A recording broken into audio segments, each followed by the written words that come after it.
Silicon Valley. He's Jamie Wadley, and this is Inside Exec. We are up to questions 5 and 6 with our guest Jim Stevenson, looking this week at the introduction of AI and how that meets your core values in an organisation. Number 6. Oh, wow. No, number 5. Number 5. 5, sorry, we haven't done about the data because there was a lot of questions about organisations realising that they don't know a lot about the data that they've already got or that they're collecting or how it would fit into systems that they might want to have in the future. So with that as a background, when data is uncertain or conflicting, what do we use as the tiebreaker, the human or AI? I can answer that very simply and just say the human, but I think it warrants some context behind that. The first thing I would do is, before I get into making a decision of whether it's the human or it's the AI, I would spend some time and make sure that my data is up to date.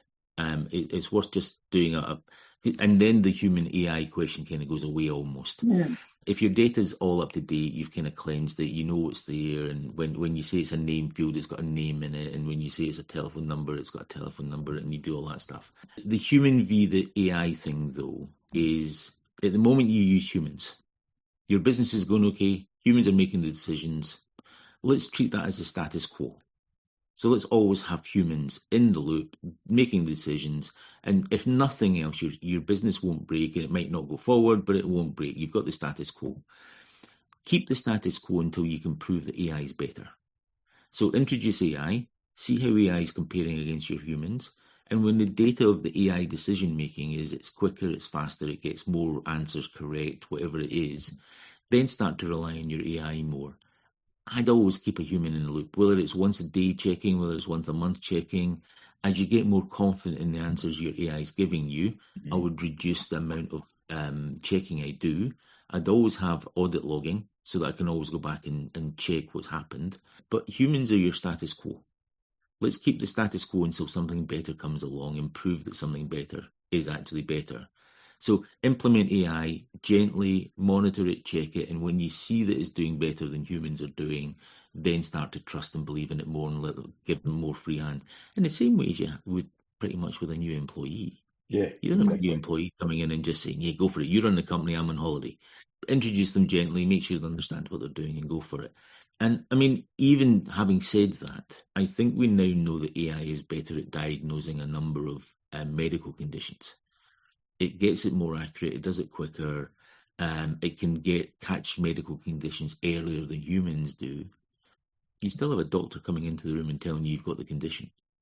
So there's things in that process that AIs will always do. Having a doctor check it, having a doctor explain it to the patient. I think people still want that human contact. But yeah, generally, make sure your data is okay. It's worth spending a month, 2 months, whatever that is, before you start implementing AI to make sure you've got a solid base, or at least you're aware of where your base is. You've got 40 million customers in your database, and 96% of them are okay, but 4% are wrong. It's like, okay, cool. We know what we're working with. We can deal with that. But your human is your status quo. Before you change that, make sure you've got something better. In the context of that question, last week, where the question came from, the fellow was concerned that he was making himself the bottleneck in the process because he was the human doing the checking, and he felt that there was an opportunity for him to hand it over to AI to make these decisions because it would know more. It would be able to access more information. It would be able to bring more to the table than his experience could. And so what his follow-up question was, am I the bottleneck? Am I making myself a bottleneck by keeping myself in that loop?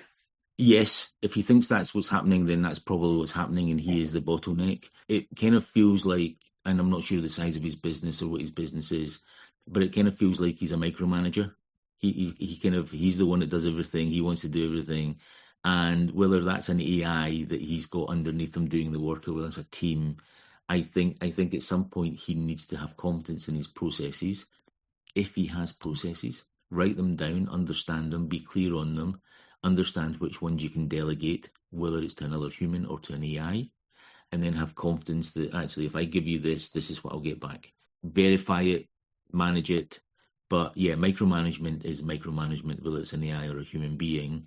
And it sounds maybe that's kind of where he's coming from. He's got control of his business and is nervous about something breaking.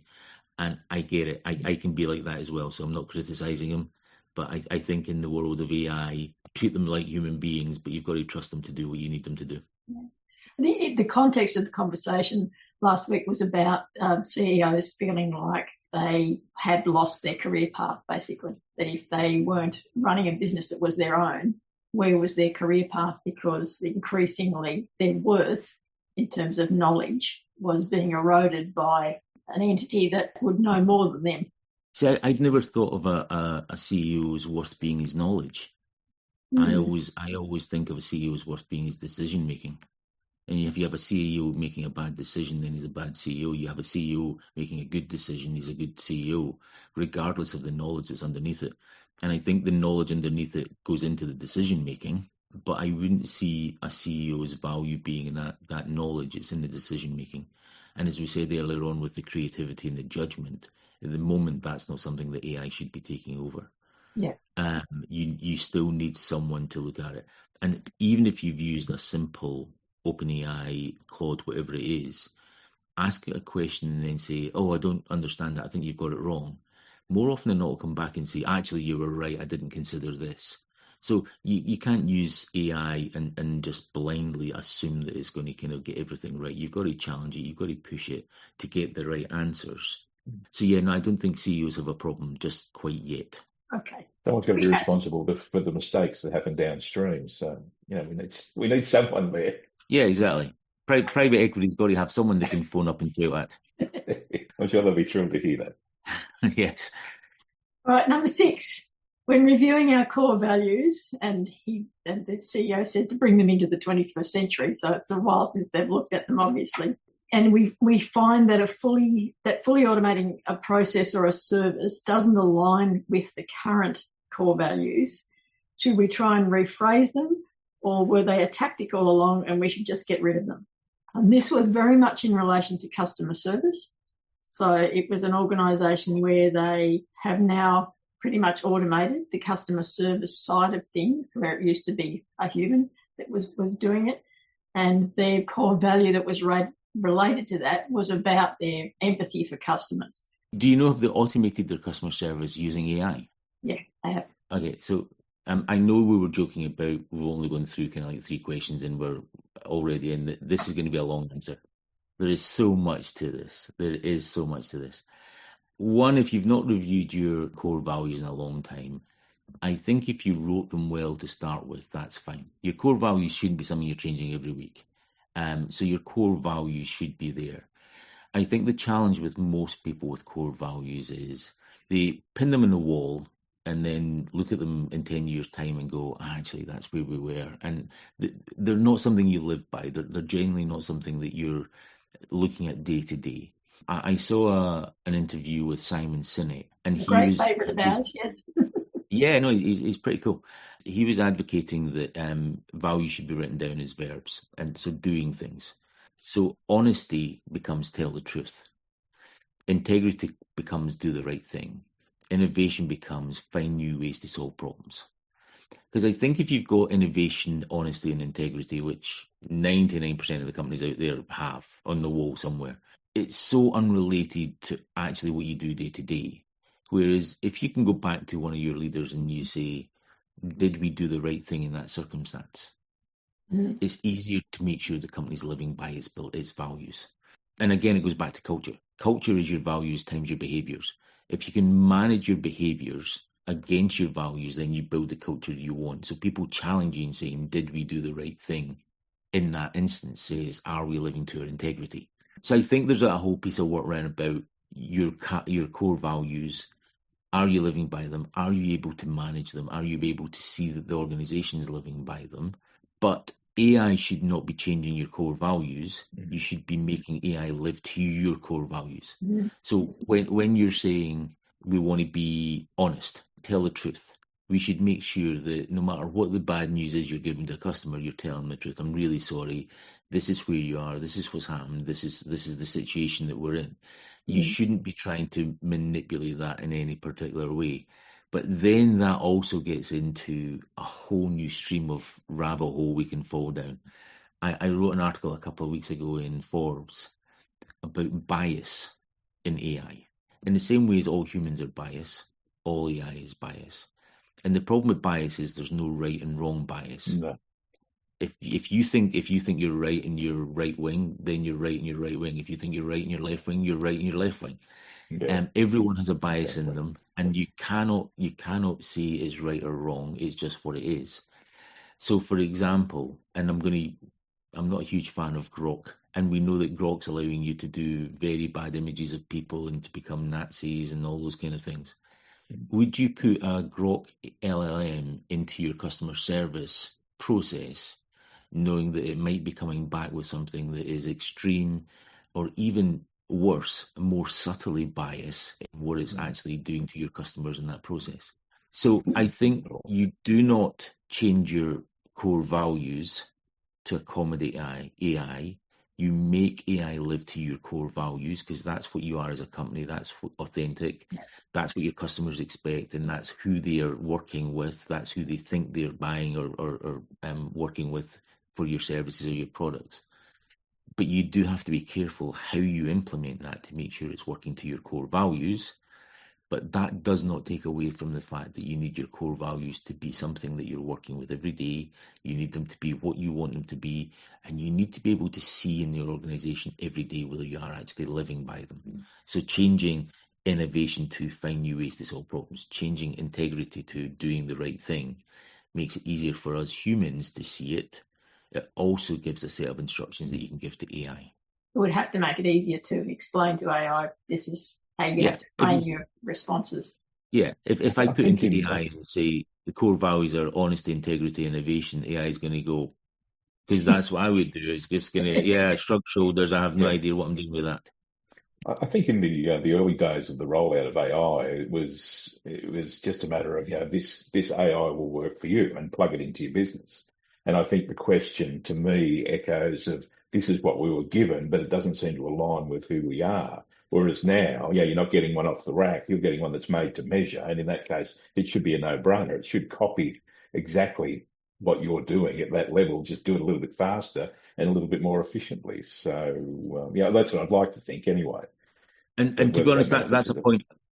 Yeah, that's a point I hadn't thought. Maybe he's just bought a system of someone else and he's implemented what they've got, in which case it's very possible that their system is not living to the core values. And now what he needs to decide is, do I invest in a new system that does? Yeah. Do I allow my core values to change slightly or whatever that is to accommodate the fact that we've invested in this system? It's easy to say go out and build your own one that accommodates your core values, but not everyone's got that money to invest in doing that. So it's the age-old, where do you compromise? If replacing it and building it yourself is going to cost you a couple of $1 million, do you have that to invest to live by your core values? Do you accept the fact that for these instances our core values may be compromised, but do you know what? As an overriding core principle, keeping the company alive, keeping people in jobs, paying people's mortgages and rents is more important to us, so we'll compromise here or there. So it very much comes down to that compromise. Where are you willing to compromise and where are you not? Yeah, I find it very interesting. Kim spoke about quality systems and quality management, which was a big thing, good and bad, depending on where you stood in the process. Whereas now it's almost coming back where, well, how are we going to set up our agentic processes? Well, we've got the book and this is what we do, and almost turn it into a system of execution rather than you want to learn what you do in your job, new employee. Well, it's essentially the same thing. And we keep going back to this thing where we're saying treat it like an employee, don't treat it like a tool as much anymore.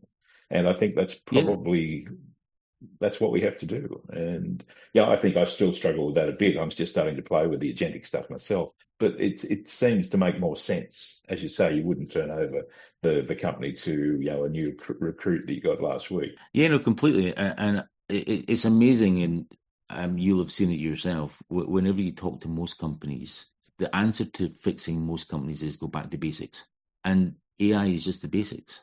It is literally just the basics. We're being forced to think about the basics of our company so we can tell AI what that basic is to allow it to then improve and go forward and make us better.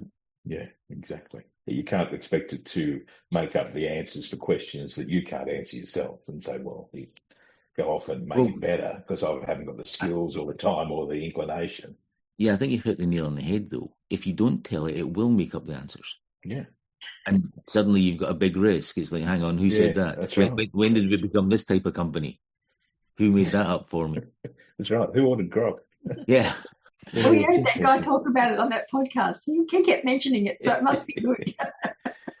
Yes, we'll be dodging the hate mail here. There we have the discussion on questions 5 and 6 that were submitted to us prior to Jim's visit. Next week is the final week in this series where we look at the last couple of questions and then wrap up the whole discussion with a bit of a summary. Join us for that. For now, I'm Kim Bailey. He's Jamie Wadley. We're talking with Jim Stevenson, and this is Inside Exec.